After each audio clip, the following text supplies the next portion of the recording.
बिस्मिल्लाहिर्रहमानिर्रहीम। अस्सलाम वालेकुम व्यूअर्स, मैं हूं मोहम्मद कमरुज़्ज़मान और आप देख रहे हैं मेरा YouTube channel Cori's industrial electronics. Viewers, आज के लेक्चर में हम आपको PFR6 यानी कि पावर फैक्टर रिले, जो कि 6 स्टेप की है। 6 का मतलब है 6 स्टेप की, 1 2 3 4 5 6, 6 स्टेप की ये रिले है। इसको हम रिएक्टिव इम्प्रूवमेंट रिले भी कह सकते हैं। चाइना की बनी हुई है। इसके बारे में हम आपको इंट्रोडक्शन कराएंगे, इसकी वायरिंग के बारे में बताएंगे, इसकी प्रोग्रामिंग के बारे में बताएंगे, इसके अंदर क्या क्या कंपोनेंट लगे हुए हैं, उनका क्या क्या फंक्शन है उसके बारे में बताएंगे और इसको ऑपरेट करके बताएंगे। तो आपसे गुजारिश है कि इस लेक्चर को तफसील से गौर से सुनिए, पूरा देखिए, स्किप ना कीजिए। इसमें आपको काफ़ी सारी इंफॉर्मेशंस मिलने वाली हैं। तो सबसे पहले आपको मैं इसके कनेक्शंस बता देता हूँ। देखिए, ये कनेक्शंस हैं इसके। ये यहाँ से इसको पावर दी जाती है, यहाँ पे इसकी सीटीज़ के कनेक्शंस हैं और उसके बाद ये इसके आउटपुट के कनेक्शंस हैं जो कि कैपेसिटर्स को जाते हैं। आपको तफसील से दिखाने के लिए इसकी डायग्राम बैक साइड पे है। ये देखिए, डायग्राम को समझने के लिए इसने ABC 3 फेज़ इसने शो किए हैं। RST भी कह सकते हैं इसको, L1 L2 L3 भी कह सकते हैं, और ये न्यूट्रल है फोर्थ का। तो इसकी जो पावर है वो पावर इसके जो पिन नंबर या कनेक्टर नंबर 1 और 3 पे दी जाती है। और पावर इसके देख लिए कि इसने फेज़ नंबर 2 से दी है और वाया फ्यूज़ दी है नंबर 1 के ऊपर। नंबर 1 पे एक फेज़ दिया है जो कि फेज़ B है। उसके बाद जो फेज़ C है वहाँ से इसने दिया है। तो इसकी सप्लाई जो है 1 और 3 के ऊपर फेज़ टू फेज़ है। और फेज़ टू फेज़ इसलिए है कि इसकी जो इनपुट सप्लाई है वो है 380 वोल्ट यानी कि 400 वोल्ट। तो लिहाजा 1 और 3 जो टर्मिनल्स हैं इसके ऊपर इसकी पावर सप्लाई दी जाएगी जो कि इसको ऑपरेट होने के लिए चाहिए। अब इसके कनेक्शंस अगर आप देखेंगे तो ये देखिए, ये 1 और 3, ये अगर मैं कनेक्टर रिमूव करूँगा तो पीछे बैक साइड पे 1 2 3 ये इसके टर्मिनल्स हैं। तो लिहाजा 1 पे और 3 पे आपने पावर सप्लाई देनी है, और जो कि 380 या 400 वोल्ट होगी। उसके बाद नेक्स्ट जो है ये 4 और 5 टर्मिनल्स जो हैं ये CT पे हैं। यहाँ पर CT के कनेक्शन आएंगे और CT इसने फेज़ 1 यानी कि रेड फेज़ के ऊपर दी है। ये बिलखसूस आपको याद रखना है कि ये CT आपने रेड पे देनी है और पावर आपने सेकंड और थर्ड फेज से लेनी है।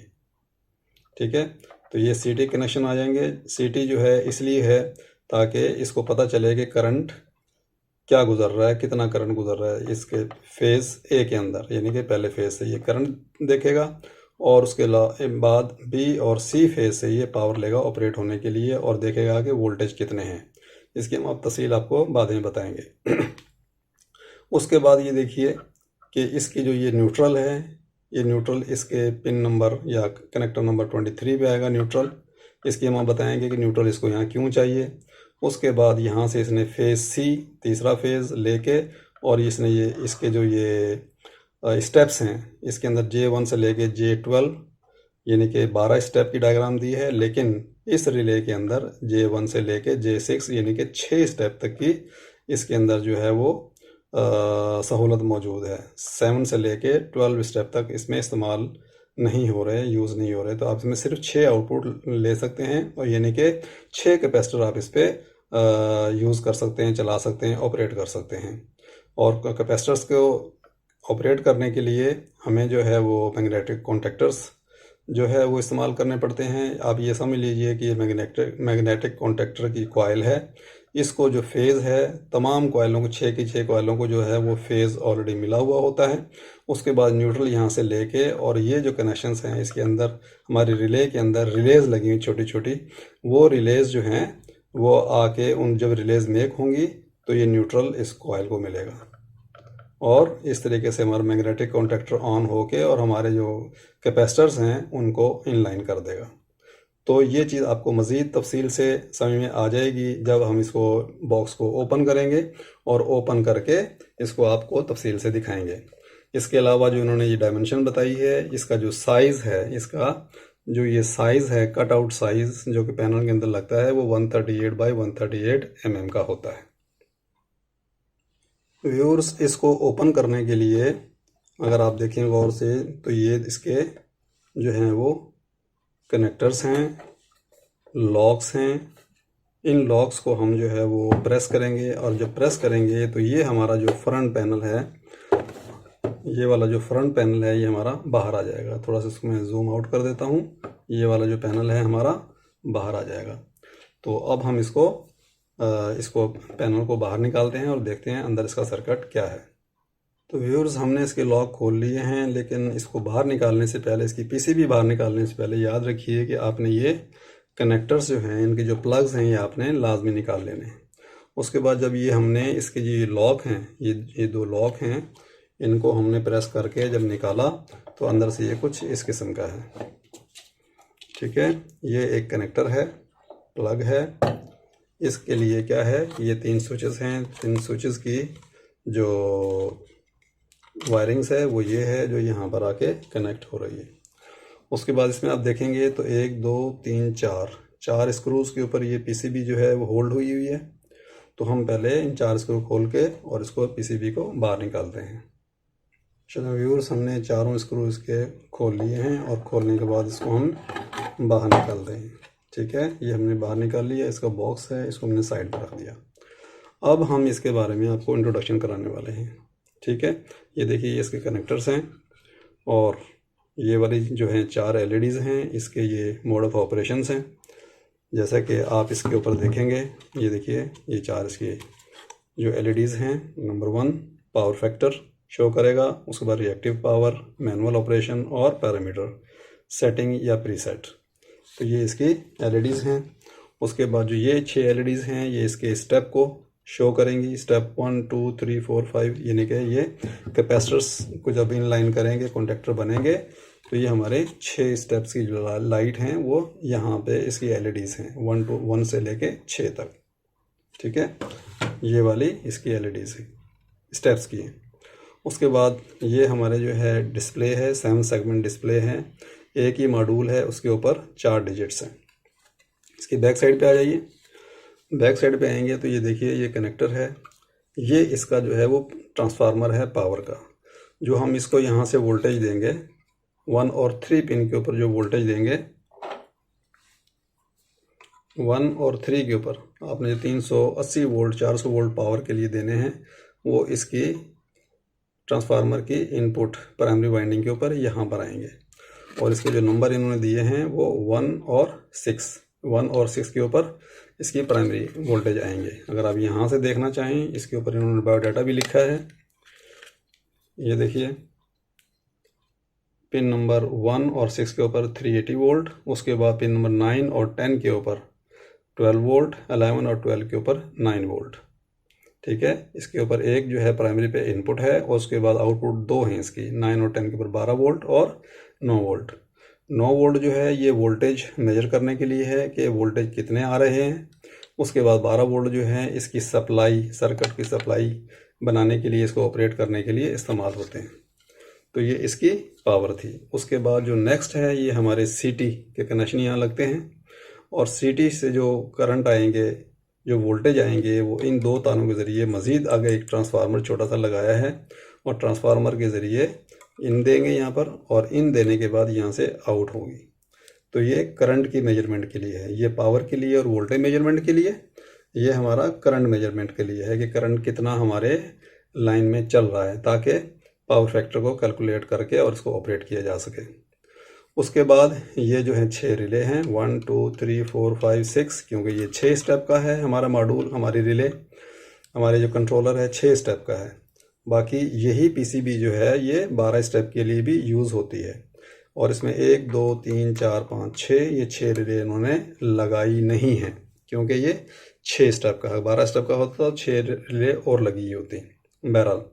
और इसके जो सॉफ्टवेयर में देखेंगे तो उसके अंदर भी कैपेसिटर्स की, सॉफ्टवेयर के अंदर भी 12 ही कैपेसिटर्स का ऑप्शन है। ओके, उसके बाद आ जाइए पावर। जैसा कि मैंने बताया था कि पिन नंबर 9 और 10 के ऊपर 12 वोल्ट हैं, वो 12 वोल्ट यहाँ पर आएंगे। ये ब्रिज रेक्टिफायर है, ठीक है। 4 डायोड्स हैं, यहाँ पर 12 वोल्ट आके रेक्टिफाई होंगे, रेक्टिफाई होके डीसी बन के ये हमारा फ़िल्टर कैपेसिटर है, इसको फिल्ट्रेशन करेगा। और फिल्ट्रेशन करने के बाद ये देखिए आईसी हमारी है 7805 L7805CV, जो कि पॉजिटिव 5 वोल्ट का रेगुलेटर है। ये 5 वोल्ट इस सर्किट को ऑपरेट होने के लिए चाहिए हैं।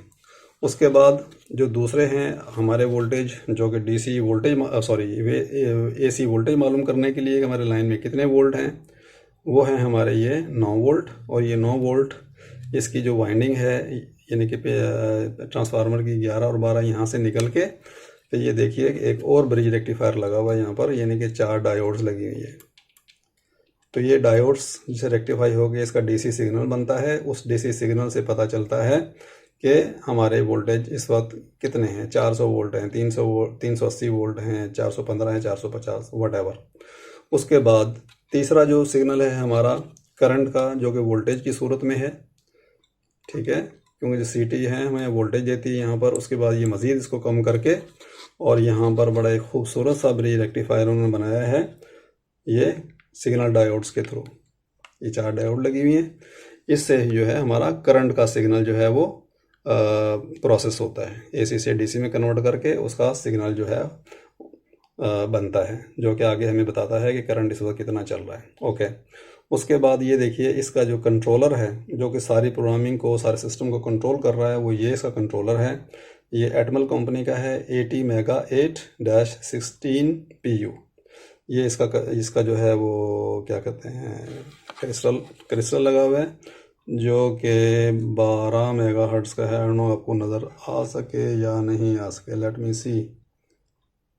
हाँ, ये देखिए 12 मेगाहर्ट्ज़ का ये ऑसिलेटर है। बहरहाल ये जो कंट्रोलर है ये सब चीज़ों को, तमाम ऑपरेशंस को कंट्रोल कर रहा है। उसके बाद मज़ीद आपको बता देते हैं कि एक ये आईसी है, ये वाली आईसी है, विच इज़, इसको मैं थोड़ा सा और करता हूँ मैग्नीफाई। ये देखिए LM324I, इसके अगर आप देखेंगे तो ये है LM324I। ये जो है ये हमारा ऑपरेशनल एम्पलीफायर है, जो कि इन सिग्नल्स को, जो सिग्नल हमारे आ रहे हैं करंट के वोल्टेज को, इनको प्रोसेस करके और इस कंट्रोलर को देता है। इस पर कंट्रोलर को पता चलता है कि हमारे वोल्टेज और करंट कितना है। उसके बाद आ जाइए, ये हमारी एक आईसी है, इसका नंबर है 74HC138, ठीक है। ये 138 है। ये है 3 लाइन टू 8 लाइन डीमल्टीप्लेक्सर या कन्वर्टर। अगर आप यहाँ देखेंगे तो यहाँ से ये 3 लाइनें इसकी कंट्रोलर के अंदर से 1 2 3 लाइनें जा रही हैं, और उसके बाद ये 8 लाइन्स यहाँ से निकल के, बल्कि इसमें इन्होंने 6 लाइन्स यूज़ की हैं, 4 और 2 6, क्योंकि 6 स्टेप हैं। तो इन लाइन्स के ज़रिए नंबर 1, एक तो ये एलईडीज़ हमारी लगी हुई बैक साइड पे, इनको ये ऑन करके दिखाता है। ये देखिए मैं दिखाता हूँ आपको, ये एलईडीज़, ठीक है, उसमें ये वाली आईसी इन्वॉल्व है, और ये हमारी एलईडीज़ ऑन होती हैं, प्लस ये ट्रांजिस्टर लगे हुए हैं, इनके थ्रू ये हमारे जो है वो 7 सेगमेंट का मॉड्यूल लगा हुआ है, जहाँ पर कि आपका नंबर्स वगैरह शो होते हैं। जो भी कोई डाटा है वो यहाँ पर आता है। इसके अंदर कुछ पिन जो हैं वो यहाँ से भी आ रही है। ओके, उसके बाद जो है दूसरी तरफ आ जाइए, ये हमारी 2 आईसीज लगी हुई हैं, 74HC273, ठीक है। एक आईसी ये है और एक आईसी ये है। ये 6 स्टेप के लिए एक आईसी है।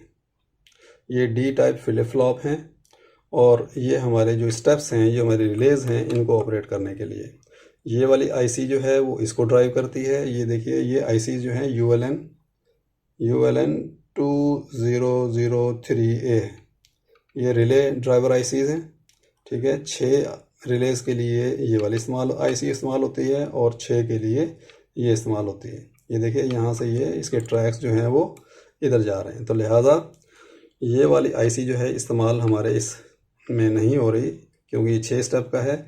ये वाली जो आईसी है इन 6 रिले को ड्राइव करती है। और उनकी बैक एंड पे ये वाली आईसी है फ्लिप फ्लॉप की, जो कि कंट्रोलर से इनको सिग्नल मिलता है और यहाँ से इनको सिग्नल मिलता है और यहाँ से ये इनको ड्राइव करता है। ओके, ये तो था इसके सर्किट के बारे में कि अगर आपको रिपेयरिंग करनी पड़ जाती है तो आपको पता होना चाहिए कि कौन से कंपोनेंट के क्या जो है वो मकसद है। उसके बाद इसके नीचे आ जाइए। नीचे देखिए कि हमने जो देखा था इसका डायग्राम के अंदर, मैं दोबारा बॉक्स लेके आता हूँ। ये देखिए इसका जो आखिरी टर्मिनल है 23, इस टर्मिनल के ऊपर इन्होंने न्यूट्रल दिया है यहाँ से, ये न्यूट्रल, ठीक है, ये न्यूट्रल यहाँ पर दिया है और उसके बाद ये न्यूट्रल रिलेज के थ्रू आएगा कॉन्टेक्टर्स की कॉइल्स के ऊपर। यहाँ पर देखिए ये जो है 23 नंबर जो है इसका कनेक्टर है, यहाँ से आके तमाम रिलेज के ऊपर इन्होंने न्यूट्रल दे दिया है। यहाँ से आगे रिले नहीं लगी हुई है तो लिहाजा ये टर्मिनल भी यूज़ नहीं होंगे। और रिले अगर आपको देखना हो तो ये देखिए इस रिले की 4 पिनें हैं, हर रिले की 4 पिन हैं, ये पिन और ये पिन, ठीक है, ये इसकी कॉइल हैं। और कॉइल की जो एक एक पिन है, जिस तरह इस रिले की ये पिन है और इस रिले की ये पिन है, इस रिले की ये पिन है, तमाम एक एक पिनों को इन्होंने शॉर्ट करके और यहाँ से पावर दी है। ओके, उसके बाद जो दूसरी पिन है यहाँ पर उसके ULN 203 जो 2003 आईसी है, वहाँ से इसको ऑपरेट होने के लिए यहाँ से इसको सिग्नल मिलेगा। तो ये इसकी कॉइल है और ये इसके कॉन्टैक्ट हैं, ठीक है, ये इसके कॉन्टैक्ट हैं। ये सिंगल कॉन्टैक्ट है, नॉर्मली ओपन है। और यहाँ पर भी देखेंगे कि जो हमने जो ये न्यूट्रल यहाँ पर दिया था, ये न्यूट्रल इसके जो कॉन्टैक्ट हैं तमाम एक एक कॉन्टैक्ट के ऊपर इन्होंने परमानेंट इसको दे दिया है, ठीक है, यहाँ पर आगे रिले नहीं लगी हुई है।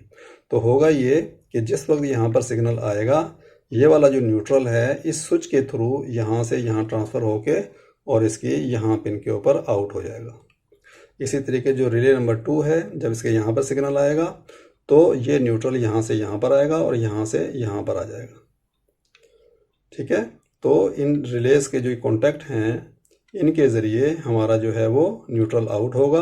फेज जो है वो हम डायरेक्ट देंगे और सर्किट के थ्रू कहीं से भी लेके डायरेक्ट देंगे तमाम के तमाम कैपेसिटर्स को अपने कंट्रोल सिस्टम के थ्रू। तो व्यूअर्स, ये जो था ये इनके सर्किट के बारे में तफसील थी कि सर्किट में क्या क्या लगा हुआ है। और रिले अगर आप देखते हैं तो ये इसकी रिले जो है वो छोटी सी रिले है जो कि 5 एम्पेयर के कॉन्टैक्ट हैं इसके, ठीक है, इसके 5 एम्पेयर के कॉन्टैक्ट हैं। थोड़ा सा फोकसिंग में प्रॉब्लम आ रहा है लेकिन उम्मीद है कि आप ये देखिए 5 एम्पेयर के कॉन्टैक्ट्स हैं। और इसकी ट्रबल शूटिंग भी आप देख सकते हैं, जैसे कि मिसाल के तौर पे स्पेशली जो ये वाली जो पावर फैक्टर रिले है, इसके अंदर मैं आपको बता दूं कि छोटा सा प्रॉब्लम था। प्रॉब्लम ये था कि इसका स्टेप नंबर 3 जो है वो ऑटोमेटिक डायरेक्ट ऑन हो जाता था, यानी कि कंट्रोलर जो ही इसको ऑन करते थे तो ऑन करते ही हमारा स्टेप नंबर 3 का जो कैपेसिटर है वो ऑन हो जाता था। उसकी वजह ये थी कि इसकी रिले के जो पॉइंट हैं वो आउटर एक्सटर्नल सर्किट की वजह से आपस में चिपक गए थे, शॉर्ट हो गए थे। तो अभी हमने क्या किया है कि हमने इसको 3 स्टेप के ऊपर यूज़ करना है 6 की बजाय। तो हमने क्या किया है कि स्टेप नंबर 6 और स्टेप नंबर 3 की रिलेज को आपस में चेंज कर दिया है, यानी कि जो सही वाली रिले थी यहाँ से निकाल के हमने स्टेप नंबर 3 पे लगा दिया है, जो ख़राब वाली रिले है वो यहाँ से निकाल के हमने 6 नंबर पे लगा दिया है। तो अभी हम आपको चेक कराते हैं कि नॉर्मली ओपन और नॉर्मली क्लोज, यानी कि ये शॉर्टेड है, इसके पिने आपस में जो कॉन्टैक्ट है स्विच है वो शॉर्ट होया हुआ है, चिपके हुए हैं उसके कॉन्टैक्ट्स। वो अभी आपको हम चेक कराते हैं मीटर के ज़रिए। चलिए, ये हमने मीटर लगा लिया है, इसको हमने कंटिन्यूटी पे रखा है। तो ये देखिए कि इसके तमाम पॉइंट आपस में हैं, ये शॉर्टेड हैं, ठीक है, मिलाए हुए इन्होंने। और उसके बाद ये वाला जो रिले 1 है इसका पॉइंट ओपन है, रिले 2 का पॉइंट ओपन है, रिले 3 का ओपन है, रिले 4 का ओपन है, 5 का ओपन है और ये वाला शॉर्ट है, ठीक है। तो अगर हम स्टेप नंबर 6 में इसमें यूज़ करेंगे तो हमारा वो ऑटोमेटिक स्टेप लग जाएगा। तो इस रिले को निकाल के बाहर फेंका भी जा सकता था, लेकिन हमने इसको लगा दिया है क्योंकि हमें पता है कि जहाँ पर ये रिले लगी हुई है वहाँ पर सिर्फ 3 स्टेप यूज़ होते हैं, ठीक है व्यूअर्स। अब हम इसको जो है वो असेंबल बैक करते हैं, उसके बाद पावर अप करते हैं और पावर अप करने के बाद हम इसको ऑपरेट करके दिखाएंगे आपको और इसकी प्रोग्रामिंग दिखाएंगे। चलिए व्यूअर्स, हमने अपनी जो है पावर फैक्टर रिले को असेंबल कर लिया है। उसके बाद यहाँ से हमने इसको 380 वोल्ट देने हैं, कनेक्शन कर लिए हैं, और यहाँ से हमने न्यूट्रल दिया है इस तार के ज़रिए। और उसके बाद ये 3 जो है वो आउटपुट हैं कि 3 कैपेसिटर्स के लिए, वो आउटपुट लेके हमने इन लाइट्स को दिए हैं। ये हमारा कैपेसिटर 1 कंसीडर किया जाएगा, कैपेसिटर 2 और कैपेसिटर 3। यहाँ से हमने फेज़ दिया है और ये फेज़ यहाँ से इसके अंदर यानी कि तीनों लाइटों पे जाके खड़ा हो जाएगा। यहाँ से न्यूट्रल मिलेगा तो हमारी लाइट ऑन हो जाएगी। चलिए अब हम इसको पावर अप करते हैं। ये हमने इसको ऑन किया, ठीक है, ये हमारी रिले ऑन हो गई 380 वोल्ट मिलके, और ये हमने इसकी पावर ऑन कर दी इन लाइट्स के लिए। ओके, उसके बाद ये देखिए मैं आपको दिखाता हूँ कि इसकी सेटिंग्स किस तरीके से करनी है। इसकी सेटिंग करने के लिए जो मीनो का बटन है, ये आपने इसको 3 सेकंड तक दबा के रखना है, तो आप सेटिंग्स में चले जाएंगे। सेटिंग्स के लिए ये वाली लाइट ऑन होगी। अब मैं इसको जूम करके लेके आता हूँ ताकि आपको थोड़ा सा क्लियर नज़र आए, ठीक है। इसको थोड़ा सा मैं नीचे कर देता हूँ, ये देखिए, ठीक है। इसको मैं प्रेस करूँगा तो यहाँ इस वक्त ये लाइट इसकी जल रही है, यहाँ पर ये वाली लाइट ऑन है, और इसको मैं प्रेस करके रखूँगा तो इस शिफ्ट होती हुई, अगर मैं थोड़ी थोड़ी देर के लिए प्रेस करूँगा तो पहले लाइट यहाँ पर आएगी, फिर यहाँ पर, फिर यहाँ पर। तो चलिए देखते हैं, ठीक है। अब हम यहाँ पर आ गए हैं रिएक्टिव पावर। पहले हम यहाँ पर थे पावर फैक्टर। पावर फैक्टर के ऊपर जब ये रखी होगी तो यहाँ पर हमारा जो है वो पावर फैक्टर शो होगा कि पावर फैक्टर इस वक्त क्या चल रहा है, ठीक है। उसके बाद अगर हम इसको यहाँ पर रख देंगे, यानी कि सिर्फ डिस्प्ले के लिए, पावर फैक्टर की रीडिंग्स को डिस्प्ले करने के लिए। और पिछली जो वीडियो थी उसमें मैंने बताया था C0 का मतलब ये है कि लो करंट है या करंट है ही नहीं, यानी पावर फैक्टर दिखाने के लिए हमारे पास कोई डाटा ही नहीं है। और यहाँ पर देखेंगे तो हमने जो है वो, क्योंकि हमारी लैब है ये, और लैब के अंदर हमारे पास CT के लिए कोई ऐसा ऑप्शन नहीं है कि हम CT यहाँ पर दे के इसको वोल्टेज दे सकते हैं। तो बहरहाल ये, फिर उसके बाद जो है हमने दिखाया आपको रिएक्टिव पावर। ये वो पावर है, 2 पावर होती हैं, एक ट्रू पावर और एक रिएक्टिव पावर। ट्रू पावर जो है हमारी मशीन कंज्यूम कर रही होती है, रिएक्टिव पावर वो है जो कि इस्तेमाल नहीं हो रही होती है, और वो टू एंड फ्रो यानी कि वो reflected back to the source जा रही होती है, ठीक है, या इस्तेमाल में नहीं हो रही थी, वो रिएक्टिव पावर। अगर आप देखना चाहें कि रिएक्टिव पावर कितनी है तो आप इसको यहाँ पर रख सकते हैं तो वो रिएक्टिव पावर आपकी यहाँ पर डिस्प्ले होगी। चलिए नेक्स्ट ऑप्शन के ऊपर चलते हैं, ठीक है। नेक्स्ट ऑप्शन के ऊपर आ गए मैनुअल ऑपरेशन। आप चाहते हैं टेस्टिंग के लिए कि मैं अपने कैपेसिटर्स को ऑन करके देखूं, तो आप उसको यहाँ से टेस्ट कर सकते हैं, यहाँ पर ला के, और ये 2 कीज़ हैं, इनके ज़रिए आप टेस्ट कर सकते हैं। लेट से मैं इसको ये बटन प्रेस करता हूँ, यहाँ पर हमारी इंडिकेटर ऑन है, ठीक है। ये हमारा स्टेप नंबर 1 जो है, यहाँ पर भी देखिए लाइट ऑन हो गई है, और हमारा ये वाली लाइट ऑन हो गई, यानी कि हमारा कैपेसिटर ऑन हो गया है। हमारी यहाँ से रिले जो है वो चेक हो गई कि रिले के ज़रिए सिग्नल आउट हो रहा है। नेक्स्ट दोबारा दबाऊंगा, स्टेप नंबर 2 ऑन होगा। देखिए स्टेप नंबर 2 यहाँ पर भी ऑन है, यहाँ पर भी ऑन हो गया है। उसके बाद दोबारा दबाऊंगा तो स्टेप नंबर 3 ऑन हो जाएगा, ठीक है। स्टेप नंबर 3 ऑन हो गया, और ये वाले भी ऑन हो गए। ऑफ़ करने के लिए मैं ये वाला बटन दबाऊंगा, ये मैनुअल ऑपरेशन है, ठीक है, ठीक है। ये नंबर 1 ऑफ हो गई, यहाँ पर भी ऑफ हो गई। दोबारा दबाएंगे, नंबर 2 ऑफ हो गई, यहाँ पर भी ऑफ हो गई। अब सिर्फ 3 ऑन है, इसको दबाया तो ये भी बंद हो गई। तो आप मैनुअल तरीके से उसको यहाँ से चेक कर सकते हैं, यहाँ से ऑपरेट कर सकते हैं।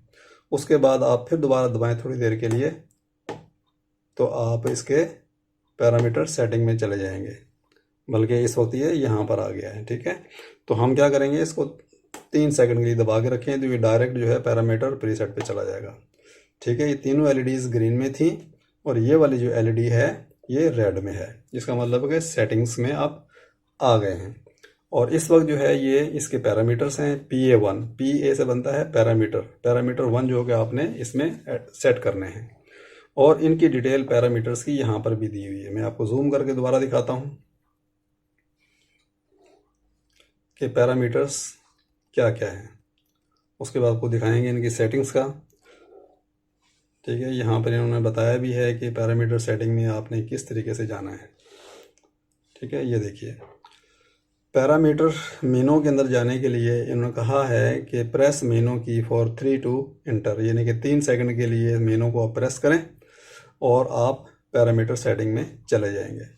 PA1 जो है ये है आपका टारगेट पावर फैक्टर। जैसा कि अभी आपने देखा था 0.99, ये आपने यहाँ पर वो रीडिंग डालनी है कि आप पावर फैक्टर कितना चाहते हैं।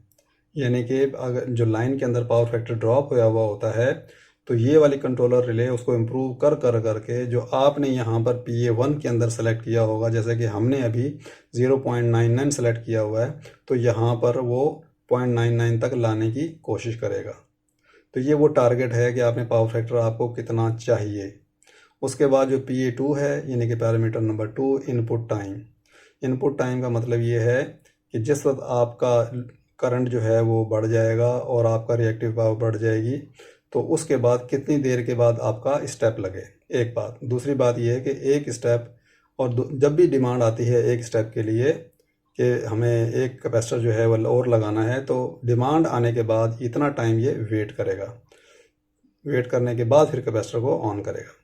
उसके बाद कट टाइम जो है, अगर हमारा जो है वो पीछे पावर फैक्टर इंप्रूव हो जाता है या हमारी मशीन बंद हो जाती है, तो कैपेसिटर को ऑफ करने के लिए हमारा ये कट टाइम है जो कि पैरामीटर 3 के अंदर है, जो कि हमने यहाँ पर डालना है। ठीक है, इनपुट टाइम जो है कैपेसिटर को ऑन करने के लिए, इनलाइन लेने के लिए, और कट टाइम जो है कैपेसिटर को आउट करने के लिए, ऑफ करने के लिए। तो ये 2 टाइम यहाँ से डालते हैं। उसके बाद है ओवर वोल्टेज थ्रेशोल्ड, कि यहाँ पर आप ओवर वोल्टेज कितने हैं जिससे ऊपर जो है आपका कैपेसिटर ना लगे, वो मैक्सिमम वैल्यू। कैपेसिटर्स जो होते हैं आपके, उनकी एक कैपेसिटर्स के वोल्टेज होते हैं, मैक्सिमम वोल्टेज होते हैं 400 वोल्ट, 415 वोल्ट, 440 वोल्ट। तो आप उसके हिसाब से आप इसको यहाँ पर पैरामीटर वोल्टेज रीडिंग डाल देंगे पैरामीटर 4 के अंदर, ताकि आपके कैपेसिटर्स जो हैं वो डैमेज ना हो, ब्लास्ट ना हो, फटे ना। उसके बाद पैरामीटर नंबर जो 5 है वो है इनिशियल फेज़। इनिशियल फेज़ हमारा जो है वो ज़ीरो, जो हमारा जो साइकिल चल रहा होता है पावर का, 0 से 90 पे जाता है, 90 से 180 पे, 180 से 270 पे माइनस की तरफ, और फिर दोबारा 360 पे 0 की तरफ आ जाता है। तो इनिशियल फेज़ आपने इसका जो रेफरेंस है वो 0 डिग्री पे लेना है या 180 डिग्री पे लेना है। तो यहाँ से आप सेलेक्ट कर सकते हैं। अगर आपका जो पावर फैक्टर शो हो रहा है, अगर तो वो प्लस में है, इसका मतलब ऑल राइट। अगर वो माइनस में आ रहा है तो आप इसको चेंज कर दें, यानी कि 0 से 180 कर दें, और अगर 180 है तो उसको 0 कर दें, तो आपका वो नंबर जो माइनस में है पावर फैक्टर का जो रीडिंग्स है वो प्लस में आना शुरू हो जाएगी। उसके बाद पैरामीटर 6 जो है उसके अंदर है CT ट्रांसफॉर्मेशन रेशियो। तो जितनी भी CTs हैं आम तौर पर वो आती हैं रेशियो के अंदर, यानी कि अगर आपका जो करंट है, आपकी मशीन का करंट है मैक्सिमम आप एज्यूम करते हैं कि 100 एम्पेयर है, तो आपने CT अगर लगाई है 100 यानी कि 100/5, तो इसका मतलब ये है कि 100 एम्पेयर की CT है। 200 की है 200/5, और अगर 300 की है तो 300/5। ठीक है, तो आपने वो जो CT है 5 को छोड़ दें, 100 एम्पेयर की है, 200 एम्पेयर की है या 300 एम्पेयर की है, तो वो आपने CT की वैल्यू इस पैरामीटर 6 में डालनी है। उसके बाद C01 से लेकर C12 तक, ठीक है, उसके अंदर आपने कैपेसिटर्स की जो है वो KVR डालने हैं कि कैपेसिटर कितने KVRs का है। तो हमने इसके अंदर C01 से लेके C06 तक इस्तेमाल करने हैं, क्योंकि उसके आगे रिले लगी हुई नहीं है, लेकिन ये प्रोग्रामिंग के अंदर ऑप्शन हमें देगा। तो हमने इस वक्त जो पैरामीटर डाले हुए हैं वो सिर्फ 3 कैपेसिटर्स के डाले हुए हैं, क्योंकि हमने 3 ही आउटपुट इसकी लगाई है। एक हमने कैपेसिटर 12.5 KVR का लगाया है, जैसे कि पिछली वीडियो में आपने देखा था, और दूसरा जो कैपेसिटर है 15 KVR का, और तीसरा कैपेसिटर 25 KVR का। चलें अब इसकी दोबारा सेटिंग में जाते हैं। मैं थोड़ा सा जूम आउट कर देता हूँ ताकि आपको पूरी स्क्रीन इसकी नज़र आ सके। और ये आप जब इसके पैरामीटर सेटिंग में जाते हैं और कुछ देर तक इसको अगर इस्तेमाल नहीं करते, तो ये दोबारा अपनी जो है वो पावर फैक्टर पोजीशन में चला जाता है ऑटोमेटिक। तो दोबारा इसको दबा के रखते हैं। ठीक है, ये आ गया, और हमारा PA1 जो है हमने 0.99 दिया हुआ है। इस रीडिंग को कम ज़्यादा करने के लिए अब ये 2 कीज़ यूज़ करेंगे। जैसे कि ये है, इसको अगर मैं ऊपर कर दूंगा तो ये 1 हो जाएगा। ठीक है, ये देखिए, ठीक है, 0.99 किया, 1 हो गए, दोबारा ये दूसरी तरफ चला गया। ठीक है, इसको आप 0.99 रखें, और मज़ीद कम करना चाहते हैं, 0.8 करना चाहते हैं, तो अब यहाँ से इसको 0.8 कर लें, जो कि रिकमेंडेड नहीं है। ठीक है, तो आपने इसको 0.99 ही रखें इसको। ठीक है, ये आ गया। उसके बाद सेकंड ऑप्शन में पैरामीटर 2 में जाने के लिए आपने इस मीनों को एक मरतबा प्रेस करना है। पैरामीटर 2 में आ गए और ये आपको बताएगा पैरामीटर 2 क्या है।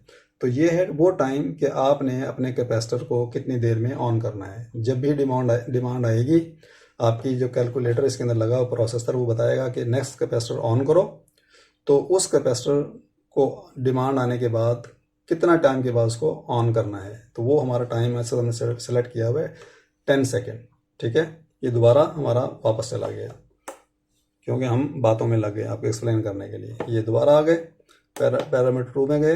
ये 10 सेकेंड है, इसको आप कम कर सकते हैं। ठीक है, 5 कर सकते हैं। इसको दोबारा 10 रहने दीजिए। ठीक है, उसके बाद दोबारा प्रेस करेंगे पैरामीटर 3 जो कि इसका कट टाइम है, 5 सेकंड रखा हुआ है। दोबारा प्रेस करेंगे पैरामीटर 4, ये इसका ओवर वोल्टेज है, हमने 440 वोल्ट रखे हुए हैं कैपेसिटर्स की सेफ्टी के लिए। उसके बाद 5 नंबर जो है फेज़ है, अब इसे फेज़ 0 डिग्री रखा हुआ है। इसको अगर आप करेंगे तो ये 180 डिग्री हो जाएगा। इसकी जो ये कीज़ हैं बहुत स्मार्ट हैं, हल्का सा प्रेस करते हैं तो ये चेंज हो जाती है। ठीक है, तो आप इसको 0 कर दें जो कि पहले था। 6 नंबर जो है ये है इसका सीटी रेशियो। ठीक है, तो हमारी जो सीटी लगी हुई है हमारे सिस्टम के ऊपर वो है 300/5 या 300/5, यानी कि 300/5 की सीटी लगी हुई है। तो हमने यहाँ पर 300 डाला हुआ, यानी कि 300 एम्पेयर की सीटी लगी हुई है। ओके, उसके बाद C1 जो है हमने 12.5 kVAR का इसमें फीड किया हुआ है। उसके बाद 2 जो है वो 15 kVAR का है 15.0। इसको आप ज़्यादा कम भी कर सकते हैं। ठीक है, ये ज़्यादा कम कर सकते हैं, आपको प्रोसीजर का पता है। उसके बाद नंबर 3 जो है 25 kVAR। ठीक है, 25.0। और उसके बाद नंबर 4 0 है। ठीक है, नंबर 5 0 है और नंबर 6 0 है। और नंबर 7 भी इसके अंदर है लेकिन इस्तेमाल नहीं हो रहा, लिहाजा हम यहीं से एग्ज़िट कर देते हैं। इसको दबा के रखेंगे जब भी एग्ज़िट हो जाएगा, और इसको छोड़ देंगे जब भी एग्ज़िट हो जाएगा। इसको मैंने दबा के रखा, थोड़ी देर दबा के रखेंगे तो दोबारा ये यहाँ पर चला गया और इसने हमारा पावर फैक्टर शो करना शुरू कर दिया। अब C0 का मतलब ये है कि इस वक्त पावर फैक्टर हमें नहीं मिल रहा, हमारी मशीन के अंदर रिएक्टिव पावर और नहीं है क्योंकि हमारी सीटी नहीं लगी हुई है। सीटी से पता चलेगा। तो बहरहाल व्यूअर्स, ये जो है आज की वीडियो थी, इसके अंदर हमने आपको इस पावर फैक्टर रिले के बारे में तफसील से बताया। उम्मीद है आपको इसके बारे में समझ आ गया होगा, काफ़ी हद तक समझ में आ गया होगा। तो अगर समझ में आ गया है तो हमें हमारे लिए दुआओं की दरख्वास्त है। मिलते हैं अगले लेक्चर में। अल्लाह हाफ़िज़।